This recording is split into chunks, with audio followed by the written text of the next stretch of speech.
Men Jaloliddin Masharipov, Xorazmda Urganch shahrida tug'ilganman. Siz shu 10 yoshingizdan Toshkentga kelganingizdan beri tushunganmisiz? Siz butun umringizni futbol bilan bog'ishlashingizga. Yutqazadigan narsam bo'lmagan hayotda, o'sha yutqazib bo'lingan hamma narsa. Men Ronaldoni oldiga birinchi kelganida bormaganman. Keyin u menga aytgan, "Sen Messini muxlisimisan?" degan. Men senga 7-chi raqam berdim. Mendan keyin sen o'ynaysan Al Nasrda deb hazillashardim. Unda sir bo'lmasa, nima sababli siz Al Nasrdan ketdingiz? Bizga ko'proq mana Kolumbiya, Portugaliyalar nima deydi? Bo'shashib tushgani yaxshi, O'zbekiston deb tushsin, yuta olmaydi. Sizni fikringiz bo'yicha eng kuchli himoyachi kim? Hozir Husanov. Hozirgi paytda O'zbekistonda eng yaxshi futbolist. Husanov. Barsami, Realmi? Men oldindan Barsachiman, xafa bo'lmaysizlar. Siz uchun dunyodagi eng zo'r futbolchi? Ronaldo.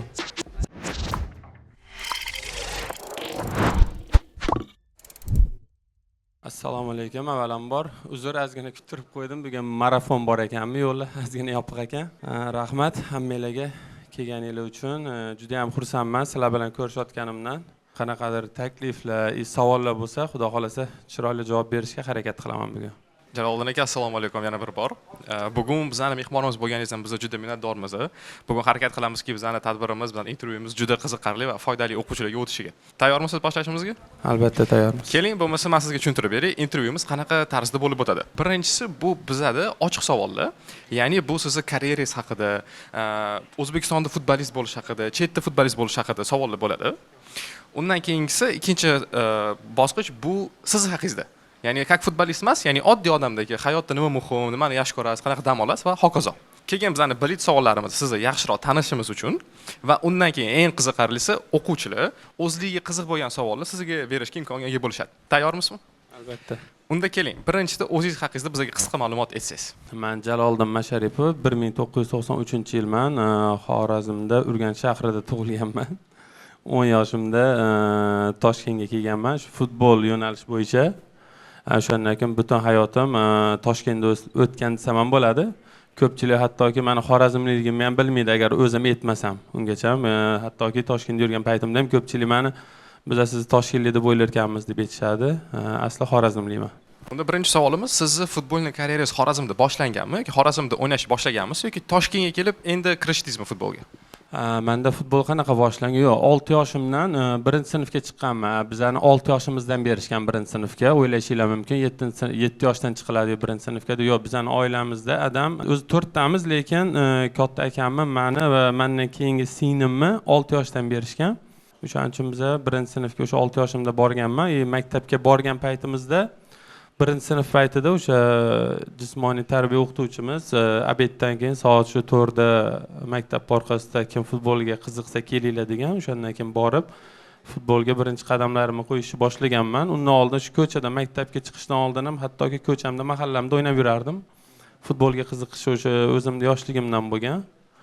Keyin o'sha 10 yoshimda Jizzaxga respublika turniriga borganmiz. Xorazm bilan Paxtakorga qarshi o'ynaganman. O'sha paytda Paxtakorga qarshi yaxshi o'ynagan bo'lsam kerak. Paxtakorni trenerlari meni ko'rib qolib, Toshkentga olib kelishgan Jizzaxdan. Futbolni karyeram shunaqa boshlangan Paxtakorga.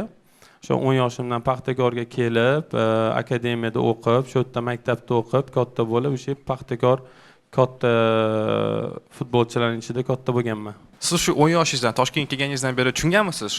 Ya'ni futbol bu siz uchun va siz butun umringizni futbol bilan bog'ishlashingizga. Futbol men uchunligini maktabga chiqishdan oldin ham bilganman. Chunki men mahallada bilsanglar, oldin mahallalarda bitta, ikkita, uchta ko'chalar ketardi, bilsanglar bizani 10 ta ko'cha bo'lardi. Mahalla biz futbol o'ynagan paytimizda men maktabga chiqishimdan oldin mahallamdagi katta bolalar meni kelib adamdan ruxsat so'rab olib ketishardi. Bizaga Jalolni berib turing. Bugun 4-mahalla bilan o'yinimiz bor. Bo'lmasa u bolalar mendan yoshi ancha katta bo'lardi, lekin men yaxshi o'ynaganim uchun ular meni kelib adamdan ruxsat so'rab olib ketishardi. Adam aytardilar, bu yosh bola qattiq sinib qolmasin, nimadir bo'lmasin deyishardi. Xudoga shukr, shunaqa yoshligimdan bilganman. Shu meni o'zimga ham yosh katta bolalar aytardi. Sen katta bo'lsang, to'shna futbolist bo'lasan. Futbolni to'xtatmagin, futbol seni zo'r futbolist bo'lasan, hamma yoshligimda aytishardi. Lekin o'zimda qiziqish kuchli bo'lardi. O'shaning uchun men o'ylaymanki, futbol men uchunligini shu yoshligimdan bilganman. qaysi payt sizni mana shu futbolni karyerangiz boshlanishiga, ya'ni Toshkentga kelishingizdan tashqari eng ruslar aytadi, переворотный bo'lgan.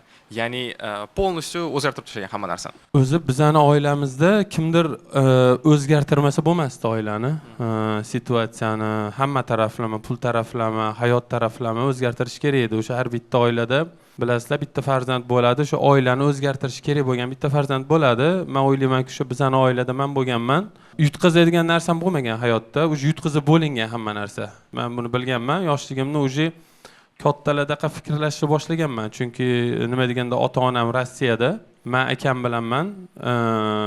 O'zimdan kichkina singlim bor, ota-onam o'sha Rossiyada ishlagan. Men bilganmanki, shu faqat futboldan qanaqadir yaxshi o'ynab, hayotda nimagadir erishsa, nimanidir o'zgartirsa bo'lishini men bilganman. Va o'shanga qarab qattiq mehnat qilganman. Men ayta olmayman sizlarga, faqat mehnat orqali men zo'r mehnat qilganman deb ayta olmayman. Chunki mehnatni mendan ko'p qilgan odamlar bor. Bu men o'ylaymanki, Alloh azgina nazari ham tushgan bo'lishi kerak insonga. Ota-onaning duosi deb bilaman, o'shanga qarab mehnat qilish kerak. Va men o'ylaymanki, har bitta oilada bitta odamga Alloh beradi. O'shani to'g'ri sarflashni ham o'rganish kerak. Aka-ukadan, singildan, ota-onadan qizg'anish kerak emas. Chunki Alloh sizlar sababchi hammaga berayotgan bo'ladi. Agar qachonki sizlar siqishni boshlasanglar, Alloh sizlardan siqadi-da. O'shaning uchun o'ylaymanki, har taraflama aqlli bo'lish kerak. O'zi Alloh taolo biladi kimga berishni. Har kimga ham bermaydi. Har taraflama aql taraflama, kuch taraflama, aqlliroq bo'lgan odamga beradi. Chunki Alloh bilguvchi-da hamma narsani. O'shaning uchun o'ylaymanki, men hozir o'sha yo'nalishdaman. Ancha yildan beri menimcha to'g'ri kelyapman deb o'ylayman. Chunki hali hech qayerga qoqilganim yo'q. Biz eshitganmiz, ya'ni sizni akangiz o'zlarini futbolni karyeralaridan voz kechib, ishga ketib, ya'ni oilani boqib, sizni futbolga berishib qoldirganlar. O'sha holatni bizga aytib bersangiz. To'g'ri, qanaqa bo'lgan? Biz akam ham men ham futbolist bo'lganmiz, futbol o'ynaganmiz. Ikkalamiz ham yaxshi o'ynardik. Akam Qashqadaryoda Nasaf klubida o'ynardi, men Paxtakorda o'ynardim. O'sha aytganimdek, ota-onam Rossiyada ishlagan sababli uyda singlim bo'lgan. Qiz bolaga kimdir qarash kerak bo'lgani uchun uyda kimdir bo'lish kerak bo'lgan. Keyin akam aytgan, "Men to'xtata qolaman, Luchi, sen borgin futboldan dalchi, men uyda kimdir qolib, o'g'il bola singlimizni qarash kerak" degan. O'shandan keyin akam bitta odam futbol to'xtatish kerak bo'lgan, bu akam o'zini bo'yniga olgan, undan tashqari menga katta mas'uliyat yuklab ketgan deb ayta olaman. Chunki akam tugatgandan keyin men futbolist bo'la olmasligi o'zimning ham haqqim yo'q.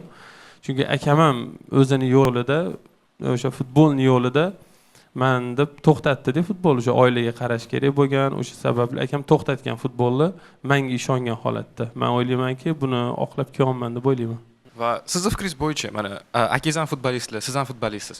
Futbolist bo'lish bu talantmi yoki kim ko'proq mehnat qilishidanmi? Qonda bo'lish kerakmi futbolist bo'lish uchun? Yo'q, qonda deb o'ylayman, chunki bizda hech kim futbolist bo'lmagan. Men mehnat desangiz ham, bilasizmi, mehnat ko'p mendan ko'p qilgan odamlar bor. Talant desangiz, men Olimpiya zaxiralar kollejida Chilonzorda o'qiganman, bilsanglarcha ko'chada Chilonzorda internat bor. O'sha yerda o'qiganman. Mendan ham kuchli, talantli bolalar bo'lgan. Lekin ular futbolist bo'la olmay qoldi. Men o'ylayman, disiplina biyot klass deydi-yu. Shunaqa men o'ylaymanki, disiplina menimcha eng muhim rollardan biri. Masalan, futbolda ham 5% sizda talant bo'lishi mumkin, lekin 95% mehnat deyiladi. Masalan, men hattoki o'sha Ronaldo, Cristiano Ronaldo bilan bitta klubda o'ynagan bo'lsam ham, unda ham talant bor, lekin o'zini ustida ko'p ishlardi. Har doim trenirovkaga hammadan 1 soat oldin keladi, trenirovkadan hammadan 1 soat keyin ketadi. Bo'lmasa, ne только o'sha yerdagi futbolistlarning ichida dunyoda eng boy futbolist. U odam birinchi o'ringa pulni qo'ymagan, to'shna futbolni yaxshi ko'radi. Birinchi navbatda qiladigan ishni odam yaxshi ko'rishi kerak deb o'ylayman. Chunki yaxshi ko'rgan narsani Alloh, sen qanaqa nazar bilan qarasang, senga o'shanaqa to'g'ri yo'lda bo'lib, to'g'ri nazar bilan, to'g'ri fikr bilan qarasang, o'shanaqa darajada senga Alloh beradi deb o'ylayman men. Men o'ylaymanki, har bitta yaxshi ko'rgan narsalarga o'sha narsani professional darajada yondash kerak deb bilaman. Mana siz Ronaldo bilan o'ynagansiz Al Nassrda. Bilamiz, ko'proq Ronaldo bu как trener sifatida chiqib keladi, ko'p joyda motivatsiya beradi. Ronaldo Al Nassrga kelgandan keyin komandani muhiti qanchalik o'zgarib ketgan? Arab davlatlarida bilasiz, issiq. Tim bo'li o'sha payt u kelgan payti, men Ramazon oyida trenirovkalar ham iftorlikdan keyin soat 9da bo'lib ketardi-da. U kelgandan keyin soat trenirovka soat ertalab 10 ga qo'ygan. 10 ga qo'ygan. O'sha paytda u bizga aytardi, ertalab vaqtli uyg'onib, vaqtli trenirovka qilsang organizmga, badanga yaxshi bo'ladi deb kelishi bilan trenirovkani vaqtini o'zgartirgan. Men endi ko'p intervyularda ham aytib o'tganman, men Ronaldoni oldiga birinchi kelganida bormaganman. Borib u bilan salomlashib yoki tam rasmga tushishim bilan demaganman. Chunki hamma arab bolalar, futbolchilar borib har kun trenirovkada oldiga borib rasmga tushardi. Uydagilariga telefon orqali salom yo'llatardi. Shunaqa vaziyatlar ko'p bo'lardi. Men kuzatardim. Men bormaganman. Bir haftacha oldiga bormaganman. Trenirovkaga kelardi. Shunda men shu razdiolka hisoblasak, mana shu bizga kiyinib yechadigan joyimiz bo'lsa, shunda kirardim. Kirgan paytimizda arablarda shunaqa borib qo'l berib so'rash shart emas. Shunda kirasan, assalomu alaykum, bo'ldi, o'tirasan, kiyinasan, mashg'ulotga chiqasan. Shunaqa bo'lardi, kelardim, hammaga assalomu alaykum derdim. Ronaldoni oldiga shu bir hafta bormaganman.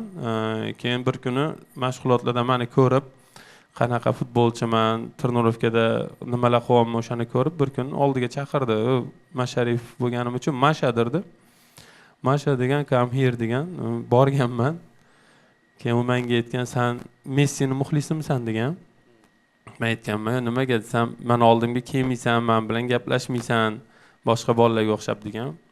Men aytganman, "Yo'q, sen oldinga borsam, har kun sen bilan gapirib, nimadirlar qilsam, men o'zimning hurmatimni sen oldingga to'kib qo'yishim mumkin.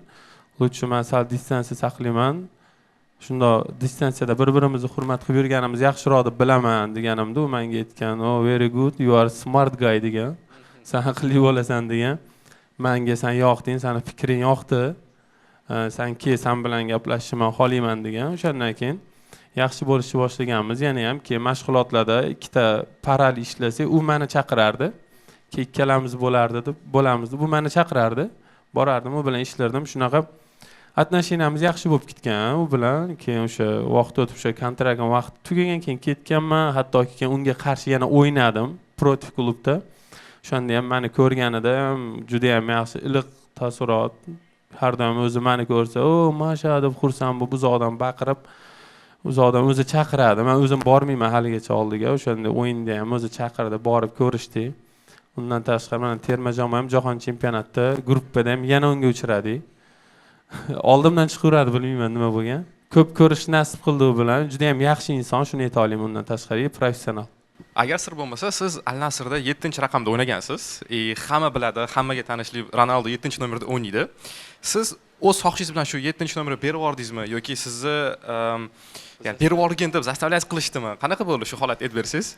Yo'q, unaqa bo'lmagan. Shu menga bir kuni shu trenirovkaga chiqishdan oldin klub prezidentimiz chaqirdi-da, aytdi, "Что Jalol, xafa bo'lmaysanmi, 7-raqamni olsay" dedi. Men aytdim, "Ronaldo keladimi" dedim. Do eto sluhlar bor edi, "Что Ronaldo keladi Al Nasrga" degan.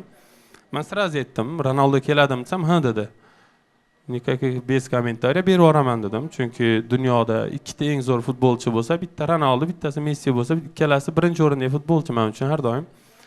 Aytganman, "Сразу beraman, muammo yo'q" deganman. Faqat ikkita 7 qilib beringlar deganman. 77 ni olganman.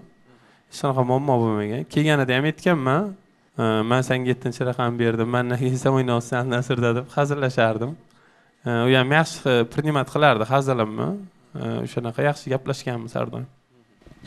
O'zi mana Ronaldo arab shaharlariga kelgandan keyin qanchalik o'sha davlatda futbol o'zgarib ketdi. Undan keyin adashmasam o'sha Karim Benzema keldi va hokazo boshqalar ham o'tib keldi. O'zi proyekt shunaqa bo'lgan, Saudiya Arabistonni tanitish proyekti bo'lgan. U nima orqali tanitish mumkin? Proyektni Saudiyani faqat futbol orqali. Saudiyada pul ko'p, ular buni sport orqali qildi. Ko'rsanglar, futbol, boks, UFC, qanaqadir sportlar hammasi Saudiyada bo'lyapti. Saudiyaning bu proyekti ular уже Ronaldoga tikkan pulini уже chiqarib oldi reklama orqali. Chunki reklamalar puli Saudiyaga tushadi. Ronaldoning reklamasi juda ham kuchli. За счет этого ular уже u narsani qopladi. Undan tashqari o'zini o'sha qilgan planini ham уже qilib bo'ldi. Chunki Saudiyaning o'zi dunyo bildi. O'sha paytda Ronaldo kelgan paytida 121 ta kanal Al Nasr o'yinini sotib oldi. U juda ham katta o'sha summa bo'lib ketadi. O'sha 121 ta kanal o'sha paytida endi hozir ancha bo'lib ketgan bo'lsa ham kerak. Kelishi bilan 121 ta kanal Ronaldoning o'yinini ko'rish uchun 121 ta kanal sotib oldi o'sha paytda o'zi. Bittali televideniyadan. Saudiyani kanalini sotib oldi boshqa davlatlar. Undan tashqari uni formalari, boshqa narsalari, reklamalari, Saudiyadagi mana bu litso bo'lib berishi, hamma narsa u narsa oqladi Ronaldoning proyekti. Benzemalar Ronaldo kelgandan keyin qolganlik bo'y bitta futbolchi kelsa Ronaldodan oldin etilmaydi, chunki Ronaldoning reklamasi deymizmi, uni litsosi juda ham taniqli dunyoda. Unda sir bo'lmasa, nima sababli siz Al Nasrdan ketdingiz? 3,5 yillik kontrakt tuzganmidik. Yani shunaqa edi. Menda уже 3-yil 6 oy qoluvdi. 6 oy qolgan paytida ularda shunaqa proyekt boshlanib ketdi. Katta yulduz futbolchilarni olib kelish proyekti boshlanib ketdi. Bilsanglar, Ronaldo keldi, bu yoqdan Brozovic keldi, yana Gustavo keldi, Talisca, ular hammasi o'sha dunyoda taniqli futbolchi. Undan tashqari meni pozitsiyamga Sadio Maneni olib kelishdi. Bavariyadan. Men o'sha paytda prezidentga aytdim, atak Mane keladigan bo'lsa, meni pozitsiyamga o'ylamaylar, men zaminda o'tirishim kerak. Men lutchi ketaman. Chunki men O'zbekiston terma jamoasida terma jamoaning asosiy o'yinchisiman. Men terma jamoada o'ynab, terma jamoa jahon chempionatiga olib chiqishim kerak. Men hozir bu yoqda Mane kelsa, men zaminaga o'tirib qolsam, men o'yin tajribasiz qolib ketmay, lutchi men ketaman deganman. Shu 6 oy qolgandan keyin ketganman, chunki mening pozitsiyamga Mane kelgan. Ular xohlamaysan Mane Liverpoolda o'ynagan, ham Bavariyada o'ynab, Bavariyadan kelyapti. Ular o'zbek pasport juda ham katta narsani hal qiladi futbolda. Shuni esdan chiqarish kerak emas. Bizning pasport baribir dunyoviy futbolda past qaraladi. Chunki o'sha payt hali jahon chempionatiga chiqmaganmiz, hech qanaqa bir o'zbek futbol haqida unaqa bir informatsiya yo'q. Mana hozir уже sekin-sekin har bitta yosh futbolchilar ham bemalol konkurensiya qilsa bo'ladi. Jahon chempionatiga chiqdi. Undan tashqari mana Abduqodir Manchester Cityda o'ynayapti. Aytmoqchimanki, уже bor qanaqadir eshiklar ochiq o'zbeklar uchun. O'sha ancha eshiklar ochilib ketdi o'sha jahon chempionatiga chiqqanimizdan keyin o'zbeklarga boshqacha qaralishni boshlayapti. Mana kim bilan o'ynasak ham o'sha boshqacha hurmat qiladi. Yutqizmayapmiz o'sha anchadan beri terma jamoa o'sha biz bilan o'ynamoqchi bo'lgan terma jamoalar o'sha ancha hayqib qolgan. Chunki bular necha o'yindan beri yutqizmayapti, jahon chempionatiga primoy chiqdi deb hamma o'sha hurmat bilan qaraydigan bo'lgan deb ayta olaman. Bizlar endi jahon chempionatiga chiqdik va adashmasam Rossiya tomonidan biz tomonga bitta kommentariy keldi. Ya'ni Portugaliya bilan Kolumbiyaga juda oson bo'lmaydi O'zbekiston bilan protiv o'ynash. Sizda как O'zbekiston terma jamoasi o'yinchidan savolimiz, qanaqa planlar bor O'zbekistonda gruppadan chiqish uchun? Men nima deydi o'sha ular ham to'g'ri aytayapti, chunki bizga ko'proq mana bu Kolumbiya, Portugaliyalar nima deydi, bo'shashib tushgani yaxshi, O'zbekiston deb tushsin. Maydonda o'sha 91-sistok boshlanishi bilan o'ylamaylikki, u terma jamoa o'sha momentda o'zida yig'ilib olib, voy biz sal hurmatsizlik qilamiz, hozir sal o'zimizga kelib bilan yutib ketamiz deb yuta olmaydi. Bu nastroy degan narsa bor. Qanaqa podxod qilsang, o'sha momentda o'sha narsani olasan-da. Bu futbolda 90 minut ichida boshlangandan keyin yig'ilib olib, yutib keta olmaydi hech kim futbol. Nima deganda biz ham futbol o'ynashni bilamiz, ular ham. U yoqda faqat klass hal qilishi mumkin. Agar ular bizga nisbatan hurmatsizlik bilan tushsa, to'shni yutqazadi. Bizaniki esa qanaqa nastroy, bizada 100%. Hech qanaqa hurmatsizlik bo'lmaydi. Naborat hurmat qilib, kuchliligini bilgan holatda maydonga tushamiz. Ular sal bo'shashsa, o'sha narsadan foydalanib biz ularni yutib keta olamiz. Men o'ylaymanki, hozir men ayta olmayman, ular agar nastroy qilsa bizani yutib tashlaydi deb ham ayta olmayman. Hozir bizada yaxshi pokoleniya yig'ilgan, yaxshi futbolchilar yig'ilgan. Faqat biz bitta narsani o'rganishimiz kerak. Birinchi o'zimiznikini hurmat qilishni o'rganishimiz kerak. Voy, ular Kolumbiyadan qanaqadir mana James Rodriguez, bilasizlar? Kolumbiya terma jamoa kapitani. O'sha Qatarga keldi-da, Qatar klubida o'yna olmadi, Ar-Rayanda o'yna olmadi. Arablarda o'yna olmadi. Bizanikilar o'ylaydi-yu, ko'proq masalan Yevropaga borib o'yna olmadi deydi-yu. To'g'ri, bolalar Real Madridda o'ynagandir. boshqa joyda o'ynagandir, lekin u bola kelib Qatarda o'yna olmadi. 6 oydan keyin shartnomasini bekor qilib qaytarib yuborishdi. Ular ham o'sha bir xil odam biza bilan. Men o'ylaymanki, что biza ularga yutqazamiz deb o'ylamayman. Faqat men o'ylaymanki, bizaga ishongan odamlar, O'zbekiston auditoriyasi faqat ulardan ko'proq bizaga ko'proq ishonish kerak deb o'ylayman. Faqat farq mana shunda deb o'ylayman. Biza chetdan qanaqadir futbolchi kelsa, vahima bilan kutib olamiz-da. Vahima bilan kutib olamiz. Birinchi o'zimiznikini hurmat qilishimiz kerak. O'ylayman, o'zimiznikilar ulardan kam joyi yo'q deb bilaman. Xudo xolasa, jahon chempionatida Portugaliya, Kolumbiya, boshqasi bo'lsin, dostoyn sopernik bo'lib, xudo xolasa birinchi niyatimiz shu guruhdan chiqish. Biz sizlarni faqat qo'llab-quvvatlab turamiz va podдержкада bo'lamiz. Rahmat. Omad tilab qolamiz. Va bizning bitta savolimiz bor, ya'ni O'zbekiston terma jamoasi futbolchisi haqida, ya'ni Abduqodir Husanov. Ular ham keladilar, ular ham o'ynaydilar adashmasam. Nima deb o'ylaysiz? Nimaga aynan ularni Manchester Cityga olib ketib qolishdi? Ya'ni nima sababli? O'sha aytdim-u, baribir o'sha Alloh nazari tushgan odam bo'lishi kerak. Birinchi navbatda men xuddi shunaqa aytolmayman. Husniddin Aliqulov, Rustam Ashurmatov, mana bular himoyachilar, bular hammasi bir xil kuchli. Mana yaqinda oxirgi o'yinlarda O'rozov yaxshi o'ynadi. Samarqand Dinamoda o'ynaydigan bolalar bizada bor, unaqa kuchli bolalar bor. Abduqodirda yana bor, boshqa bolalar bor. Alloh nazari tushishi kerak deb bilaman. Boshqa narsa emas, shu ota-onaning duosini olish kerak. Alloh nazari tushgan bo'lishi kerak deb o'ylayman. Boshqa hech narsa. To'g'ri, Abduqodir tezroq, ulardan ko'ra tezroq. Xuddi shunaqa baribir Belorussiya chempionati O'zbekiston chempionatidan slabey. Masalaga aytaman. Men 2017-yil Belorussiyaga borgan paytimizda Lokomotiv bilan borganmiz, Lokomotiv klubi bilan borgan paytimizda Belorussiyani qanaqadir chempioniga qarshi o'ynab 4-0 yutganmiz. Belorussiya chempionati juda ham slabey. Men uni точно ayta olaman. Abduqodir Belorussiya O'zbekistonda Abduqodir o'ynatishmadimi, nimadir bo'ldi. Belorussiyaga bordi-da, Belorussiya chempionatida o'ynab chiqdi. Bu yerda uni o'ynatishmadi Bunyodkorda. Menimcha Bunyodkordan o'ynatishmadi, keyin Belorussiyaga ketdi, Belorussiyada o'ynab, o'sha yerdan Qozog'istonda ham o'ynadimi bilmayman, shunaqa bo'ldi-da, o'sha yerdan kichkina terma jamoada o'ynadi-da, o'sha yerda ko'rinib chiqdi, potensiali bor bola, fizika, mana bu kuch tabiatdan Allohdan berilgan unga. Kuch ko'p bola haqiqatan, tezligi bor. Bu narsani ishlab chiqara olmaysiz.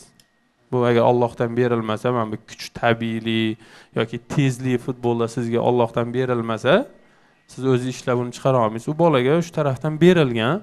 Undan tashqari o'zi ham juda ham disiplinli, tarbiyali, o'zidan 1 yosh katta bolani ham juda ham hurmat qiladi. Aqlli bola, o'shaning uchun men o'ylayman Alloh nazari tushgan. O'sha sabab bu detallar ham juda ham farqi bo'ladi futbolda. Qanaqa insonligingiz, masalan, bu men o'zimni tajribamdan kelib ayta olaman. Disiplina, podxod qilishingiz, insonlarga bo'lgan hurmatingiz qanaqa bo'lsa, Alloh sizga shunaqa beradi. Men o'ylaymanki, uning eng kuchli yutuq taraflari tarbiyasida ham deb bilaman, chunki mana terma jamoaga har doim keladi. O'zidan 1 yosh katta bola ham aka deb hurmat qiladi. Manchester Cityda o'ynaydi. Chunki siz bilasiz, liva bittamiz masjidda o'zimizni hurmat qilgan inson borki, o'zini o'zi hurmat qilgan inson odam. Men kim bo'laysiz, kim bo'ling, agar men sizni hurmat qilmasam, siz ham meni hurmat qilmaysiz. Nima menga kim bo'pti bu futbolchi bo'lsa deysiz yoki bunaqa odam bo'lsa deysiz, agar men sizni hurmat qilmasam. O'sha hozir hamma fikrlashib o'rganganda, chunki o'shaning uchun hozir birinchi navbatda sen kim bo'lishingdan qat'iy nazar, hammani bir xil odam, biz ham odam, bular ham odam, hammamiz bir xilmiz. Farqimiz yo'q hech qanaqa. Shuning uchun hammani bir xil hurmat qilishimiz kerak. Abduqodir ham shu narsani biladi. O'shaning uchun o'sishda to'xtamayapti, dashi o'ssin. Xudo xolasa bunaqa futbolchilar O'zbekistondan ko'p chiqsin deb niyat qilamiz har doim. Siz как профессиональный futbolistga savolimiz. Ya'ni hamma pozitsiyalar bormi? Napadaющий bor, himoyachi bor, vratari bor. Sizning fikringiz bo'yicha eng muhim rol va eng qiyini kimda turadi? Yo'q, futbolda eng qanaqadir bitta pozitsiya yo'q muhimlik. Bu 11 ta pozitsiya ham juda ham muhim. Chunki kuchli terma jamoada, kuchli klubda o'ynamoqchi bo'lsangiz, agar bitta futbolchining pozitsiyasi sal slabiyroq bo'lsa, o'sha pozitsiyadan foydalanib ketiladi. O'sha pozitsiyadan teshiklar ochiladi o'tish uchun hujumga. O'shaning uchun har bitta pozitsiya muhimlik. Masalan, himoyachi yaxshi himoyalanmasa, orqada faqat gol bo'lsa, siz nechta gol ursangiz ham yutqazasiz. O'rtada masalan markazda siz markaz o'yinchisi hujumga to'p yetkazib bera olmasa, hujumchi gol ura olmaydi. Hujumchi oxirgi nuqtani qo'ya olmasa, klub terma jamoa gol bo'lmasa yuta olmaydi. Har bitta pozitsiyani o'zini detallari bor. Biz faqat nimaga qaraymiz? Oxirgi gol urgan futbolchiga qaraymiz. Mana shunaqa qaralganda o'zi samimiylik undan oldin mehnat qiladigan futbolchilarning ishini ko'ringlar. Juda ham qattiq mehnat qiladi. Masalan, kurashadi o'sha koptok uchun, olib qo'yish uchun, oldiga yetkazib berish uchun. Bu detallar ko'p. Agar futbolda har bitta hozir men u detallarni gapirib o'tirib bersam, u tugamaydi demoqchiman.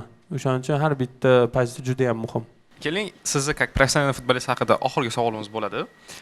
Bilamiz, o'yin bo'lgan Qatar bilan 2023-yilda, siz penalti uramagan paytingiz bo'lgan. O'shandan keyin sizni juda ko'p odamlar yomon ko'rish boshlagan, juda ham ko'p yomon gaplar gapirishgan. Qanaqa qilib siz shu davleniyadan o'tib ketgansiz va qanaqa shu situatsiya sizga ta'sir qilgan? O'zi har bitta sportga kirganingizdan keyin o'zi har bitta odam borki, nimadir ish qilsa kamchilik bo'ladi. Hammamizning kamchiligimiz bor. O'sha momentda ham o'zi o'sha penaltiga kelgan paytim ham har doim o'ziga tepaman, yoki paninka qilaman, ko'rgan bo'lsanglar, shunaqa urganman. O'sha momentda ham o'sha 120 minut o'ynadik, charchadim, oyog'imni sudurga tortishni boshlagan. U momentda televizorga qarab odamlarga men oyog'im sudurga tortyapti deya olmaysiz. Biz hech kim eshitmaydi, u paytda tushuntira olmaysiz ham situatsiyangizni. Shunaqa sudurga tortib qolgan. Men o'zim bilaman, hattoki o'sha momentda jamoa sardorimanman, ikkovimiz turdik, mana shu 11 hamma bola o'rtaga yig'ilgan paytimizda men aytolman, trener gapirmayapti, chunki bilasizlar, va ko'p videolar ham chiqib ketgan. Terma jamoada ko'p men gapiraman, bolalar nima qilishini men aytganman har doim, o'yinning oldin ham har doim men gapiraman, uni qil, buni qil deb, chunki ichkaridagi kapitan menman bizada, terma jamoada.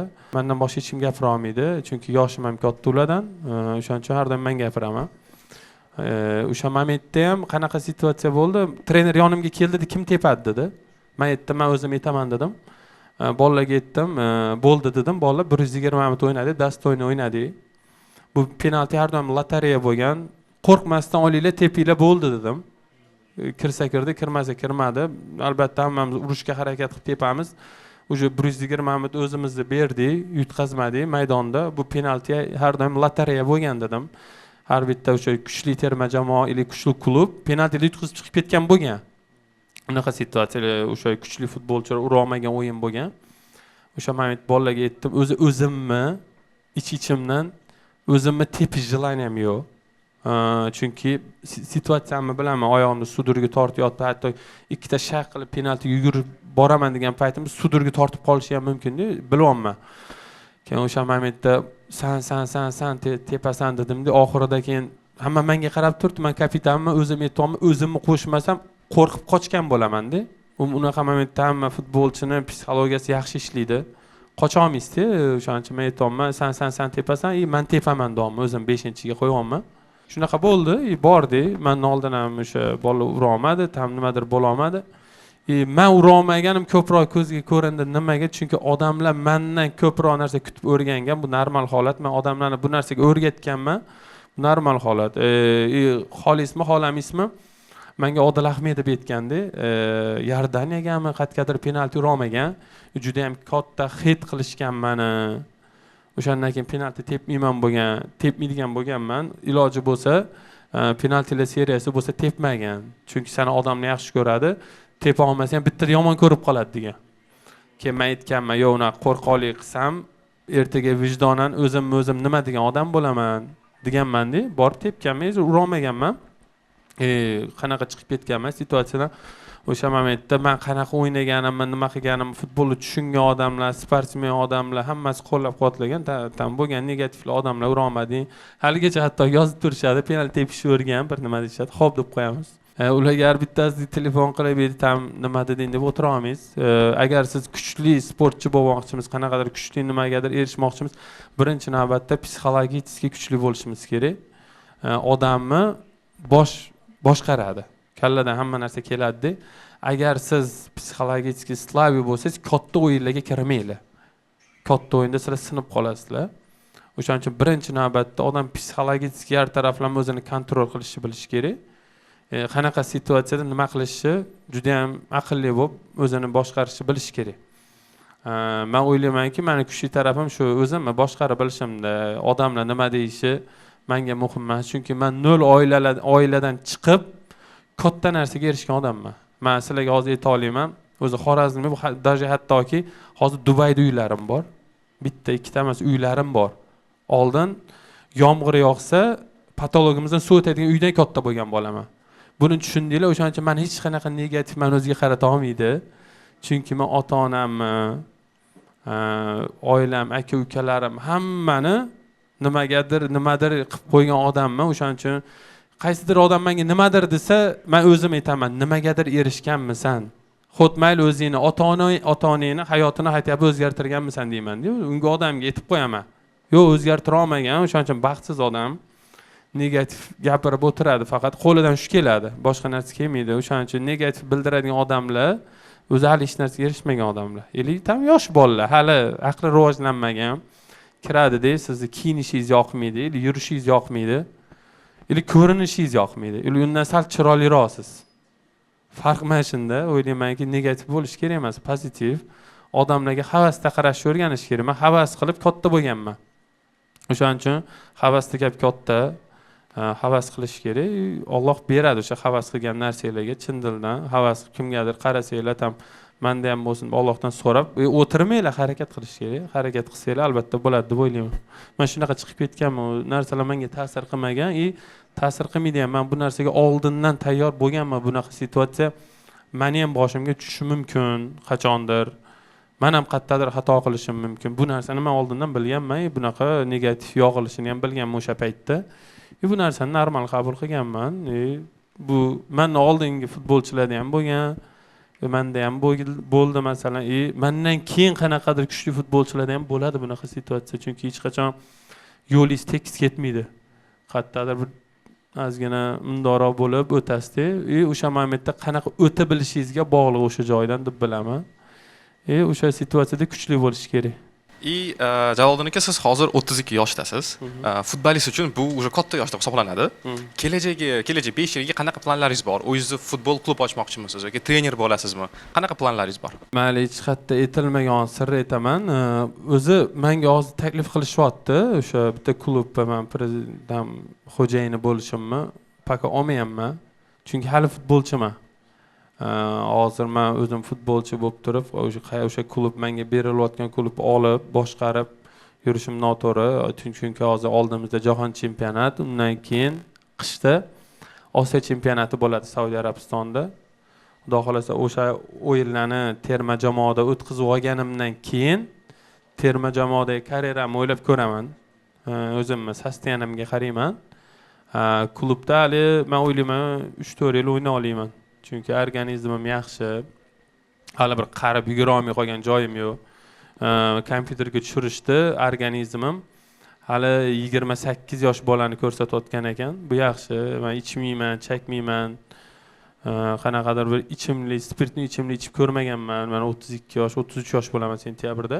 Xudoga shukr. Unaqa narsalardan yuradaman. Organizm hali o'zimni yoshimga qaraganda 4 yosh ko'rsatdi. Hali ancha yaxshi organizm. Organizm qachon yugura olmay, agar yoshlardan ancha qolib ketib qolsam, to'xtataman o'sha momentda. Xo'p bo'ladi. Bolalar, kelinglar, qarshilar chalib qo'yamiz.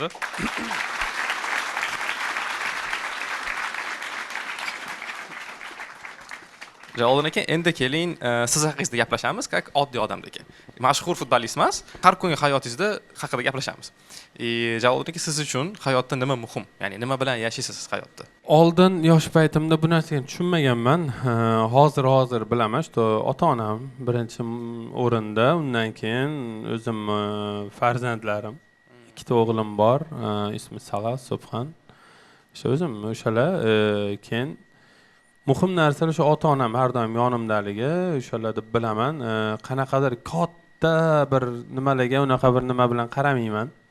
Samiglani ota-onam yonimda, soppa-sog'. ular xohlagan hayotni xudoga shukr yashashyapti. Juda ham xursand hayotidan. Bundan men xursandman. Har doim shu ota-onam duosini olib, nimadir podarkalar berib xursand qilib yuraman bo'ldi. Atak boshqa hech narsa, hayotim oddiy. Ishimga trenirovkamni qilaman, oilamga, ota-onamga qarayman, o'rtoqlarim bilan o'tiraman, shunaqa bo'ldi. Siz o'zingiz farzandlaringiz, sizni yo'lingiz, ya'ni futbolni karyera qilishni xohlaysizmi? Meni farzandlarimmi? Yo, agar o'zida bo'lsa, borsan futboldan, atak o'zida bo'lmasa majburlamayman, chunki har bitta odam o'zi yaxshi ko'rgan narsani qilsa, kattaroq narsaga erishadi. Agar meni o'sha momentda futbolga qiziqaman, o'qitishganida men to'shni ikkichi bo'lardim. O'qishga umuman bo'lmaganman. Faqat futbolga yopishganman. Tam boshqa sportga berganda ham sportni zo'ri bo'lmagan bo'lardim-da. O'sha sportsmen bo'lardim, tam boksyor bo'lardim, kurashchi bo'lardim. O'rta urovenda bo'lib qolardim-da. Atak futbolda ko'proq narsaga erishdim. O'shaning uchun har bitta inson o'zi yaxshi ko'rgan narsani qilsin. Ertaga oilasi bo'lsa, farzandlari bo'lsa, o'g'li nimaga yaxshi ko'rsa, o'sha narsaga beringlar. O'zingiz yaxshi ko'rgan narsaga uni olib borib, egoni qo'shib, egoist bo'lish kerak emas. Farzandinglar nimani yaxshi ko'rsa, o'sha taraflama, o'zingizlar nimani yaxshi o'sha taraflama ozgina poddershka qilib olib, yo'lini ko'rsatib yorish kerak. Qolganini o'zi olib ketadi deb bilaman. Jaloliddin aka, siz qanaqa qilib dam olasiz? Men uyquchiman, hozir ham zo'rg'a turib keldim. Yaxshi uxlayman. Восстановлениyaning sportsmenga eng zo'r narsasi uyqu. O'rtoqlarim bilan o'tirib gaplashamiz. Biza baribir o'g'il bolalar ko'proq o'rtoqchida. Va bolalar bilan, yaxshi bolalar bilan albatta. Yaxshi fikri sog'lom bolalar bilan o'tirib gaplashib, nimadirlarni bo'lashib, tam qanaqadir planlar qilib gaplashib o'tiramiz. Uxlab dam olaman shu tam восстановление, o'sha basseyn, shunaqa narsalar bilan. Jaloliddin aka, qarang, siz futbolist ekansiz-da. Bunda oddiy odamlarga chetdan qarasangiz, hammaga sir emas, hamma biladi. Ko'plar futbolga, ya'ni O'zbekiston terma jamoasiga pulga tushadi. Ya'ni trenerga pul beradi, bolasini olib kirib qo'yadi. Siz shu haqida nima deb o'ylaysiz? Qanchalik hozir bu o'zgarib ketdi? Hozir endi O'zbekiston terma jamoa jahon chempionatiga chiqqandan keyin odamlarning futbolga bo'lgan munosabati juda ham o'zgarib ketdi-yu. Masalan, qiziqish yana kuchaydi, tam ukasi bo'lsa, o'g'li bo'lsa, bolalarini o'ynashni bilsa ham, bilmasa ham futbolga olib boradi. Qanaqadir o'zi trener emas, lekin trenerlarning nomini yomon otga chiqarib bergan odamlar o'shanaqa ota-onalardan foydalanadi. Birinchidan, hech kimga pul berish kerak emas. Agar o'g'linglar, ukanglar yaxshi bo'lsa, o'zi futbolist bo'ladi, faqat mehnat qilish kerak-da.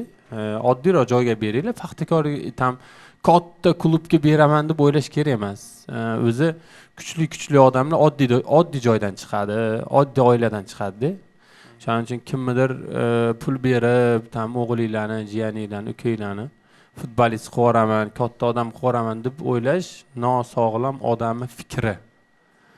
Unaqa o'ylash kerak emas. Men 10 yoshimda kelgan bo'lsam, ota-onam bir sim menga, futbolimga, trenerimga ishlatmaganda.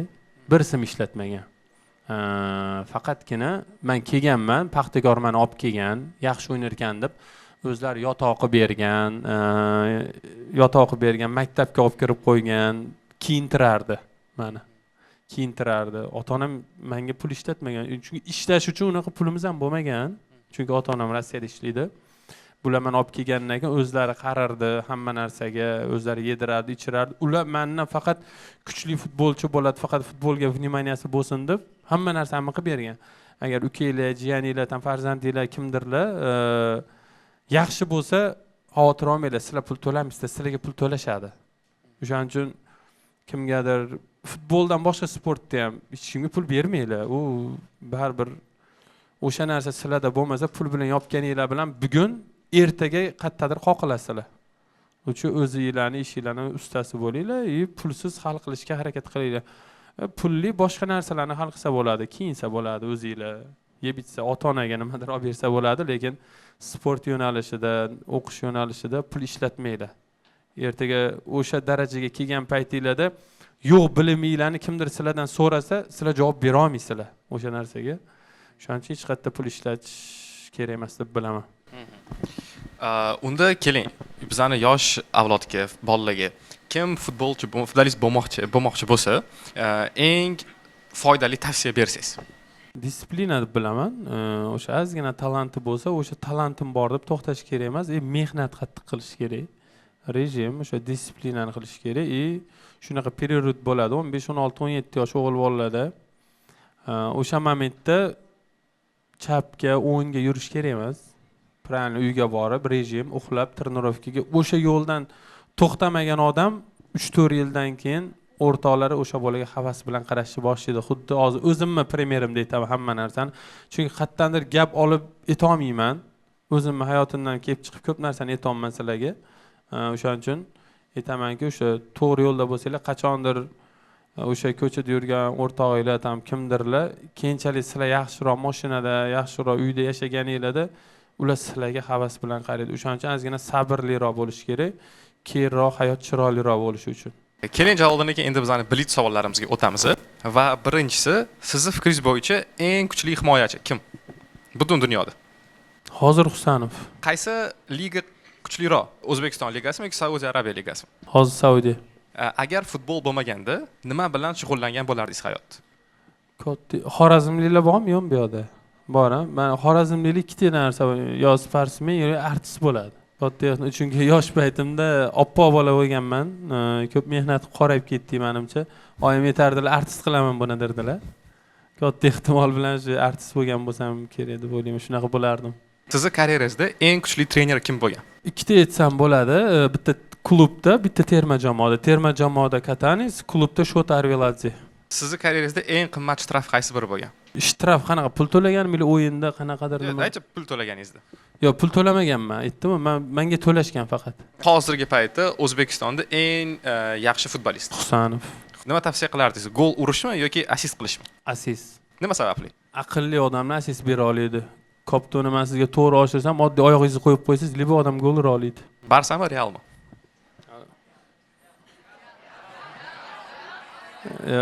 Men oldindan Barsachiman, xafa bo'lmaysizlar. Men o'sha Ronaldinyoning muxlisi bo'lganman. Ronaldinyo o'sha Barsada o'ynab yurgan paytidan beri o'sha Barsani muxlisi bo'lib qolganman. Undan keyin Messilar kelgan, o'sha Guardiola, Tiki Taka o'zim stilimga mosroq tushgani uchun men har doim Barsani muxlisi bo'lganman. Va oxirgi savolim, sizning fikringiz bo'yicha kim eng e'tiborga kam qolib ketgan futbolist? Dunyodan el O'zbekistondan. Daychi bitta dunyoda, bitta O'zbekistonda. Filip Coutinho, braziliyalik, juda ham yaxshi futbolchi. Barsada men o'ylayman, transfer Barsaga noto'g'ri qilgan o'tib, Liverpoolda o'zi lider edi. Qolganida u ketgandan keyin Liverpool Liga Chempionlar yutdi. Qolganida o'sha yerda Liga Chempion yutgan bo'lardi. Bir xil futbolchilar bo'ladi, noto'g'ri transfer bo'lgani uchun karyerasida pastga ketish bo'ladi. Coutinhoda o'shanaqa bo'ldi, lekin Coutinho o'zi kuchli futbolchi. Futbolchi sifatida o'zim bilaman, kuchli futbolchi. O'sha Coutinho deb bilaman, o'sha Barsaga o'tgan transferi tufayli noto'g'riroq bo'lib qoldi. O'sha Neymarni o'rnini bosish uchun uni olishgan edi. U paytda hech kim Neymar o'rnini bosa olmagan bo'lardi deb o'ylayman. Har bitta o'tgan futbolchi o'sha momentda o'zini katta bosimga qo'ydi. O'shani evaziga u bosimdan chiqib keta olmadi. O'zbekistonda kim eng e'tibori kam qolib ketgan? Menimcha hozir hamma e'tiborda o'zi. Hozir menimcha e'tibor unaqa futbolchi bo'lmasa kerak. Kim yaxshi o'ynasa ko'rinyapti deb bilaman. Hozir o'zi hamma unaqa futbolchini hozircha bilmayman, menimcha hamma e'tiborda. Agar e'tiborsiz qolgan futbolchi bo'lsa, to'g'ri bilgan bo'lardim. Menimcha hozirgi momentda Jamshid Iskandarov klubda yaxshi o'ynayapti, lekin terma jamoada stabil, faqat vaqt yetmayapti, aytam berishmayaptimi bilmayman. Uni endi trenerlarning ishi, men trenerlarning ishiga aralasha olmayman. Men o'ylaymanki, ko'proq vaqt berilsa, hozirgi momentda Superliganing eng yaxshi o'yinchisi deb bilaman, agar Superligani kuzatsanglar. O'shaning uchun Jamshidni ayta olaman. Va bu meni tomonidan oxirgi savol edi. Kelinglar qarasanglar chalib qo'yamiz.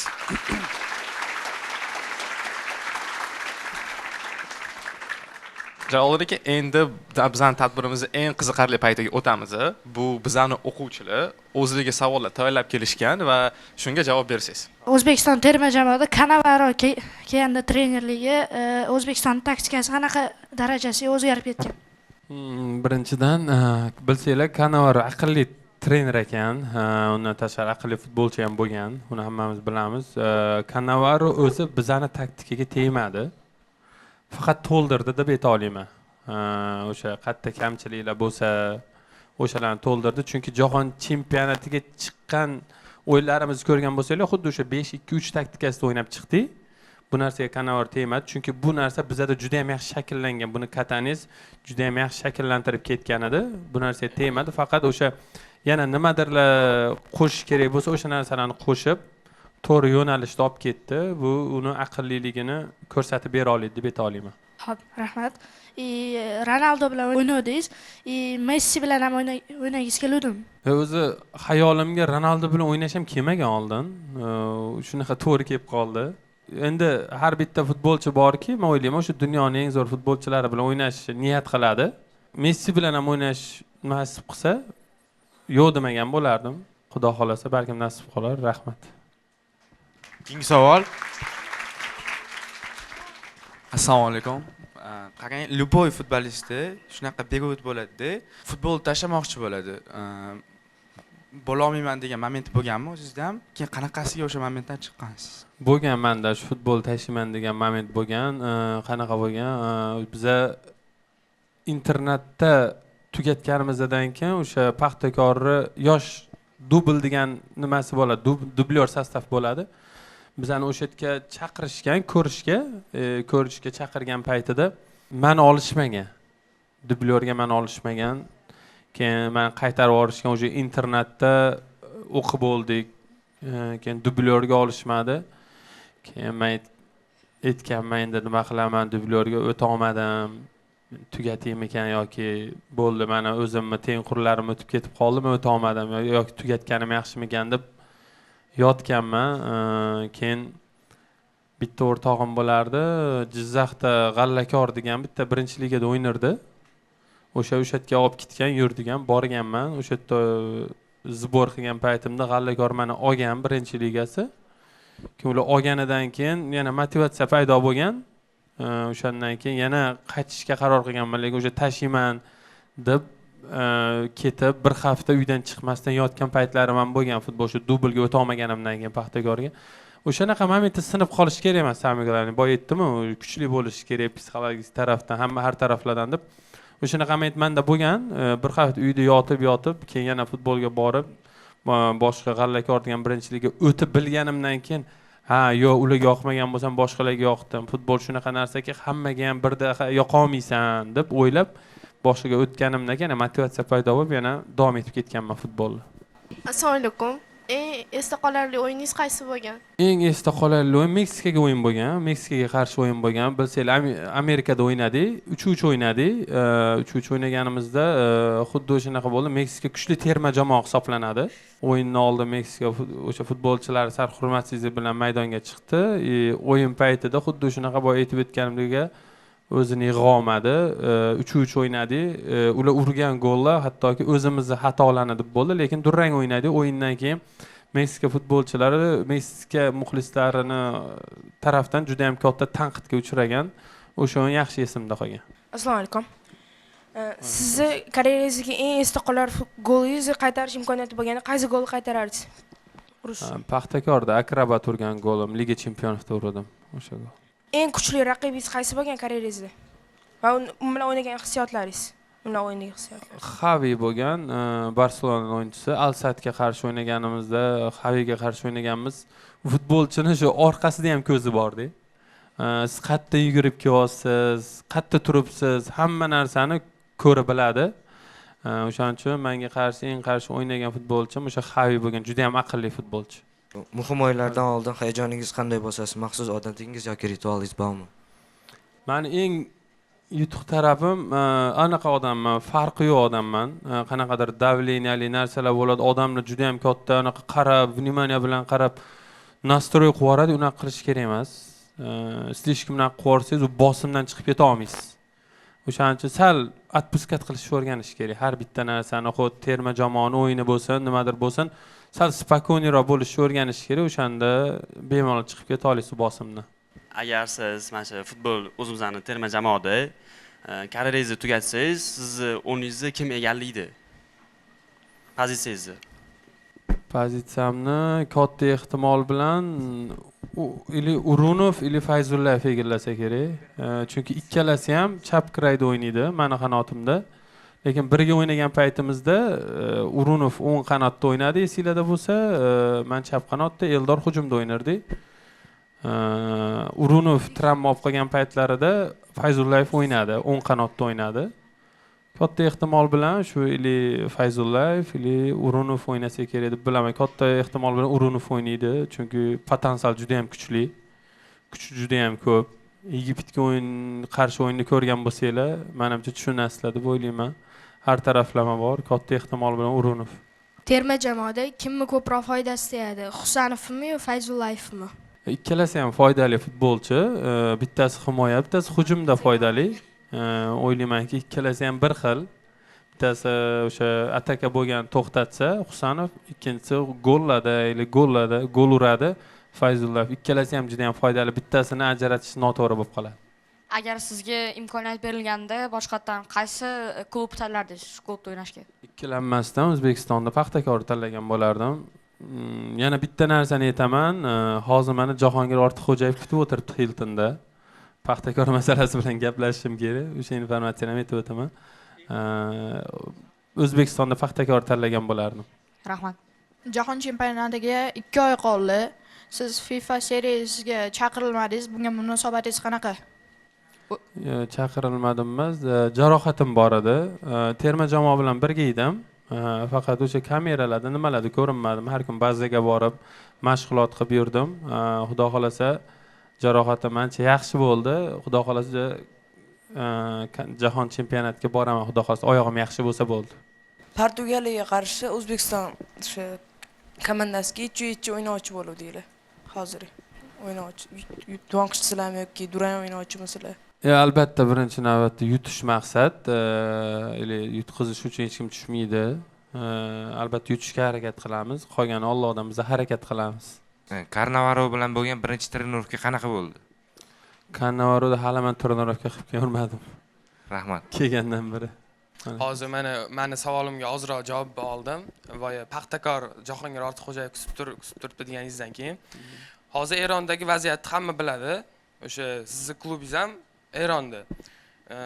O'zbek futbolchilari ham Eronda, Eron ligasida ko'pchilik o'ynaydi. Adashmasam 7 ta futbolchi. Qaysidir komandalardan sizga taklif tushdimi? Agar sir bo'lmasa qaysi komanda? Shu haqida fikringiz. O'zbekistonda hamma komanda chaqiryapti meni. Lekin men baribir birinchi o'sha Paxtakordan chiqqanim uchun, Paxtakor akademiyadan chiqqanim uchun birinchi navbatda Paxtakor bilan gaplashaman. Paxtakor bilan gaplashib, keyingi qarorlarni qabul qilamiz. Birinchi navbatda Paxtakor bilan hal qilamiz hamma narsani. Demak, tez orada transfer bo'ladi. Yo, u narsa hozir to'shna nimadir deya olmayman, chunki bizda hozir mana bu FIFA dan beriladigan ruxsatga qarab harakat qilamiz. O'shandan keyin to'shna aniq bo'ladi.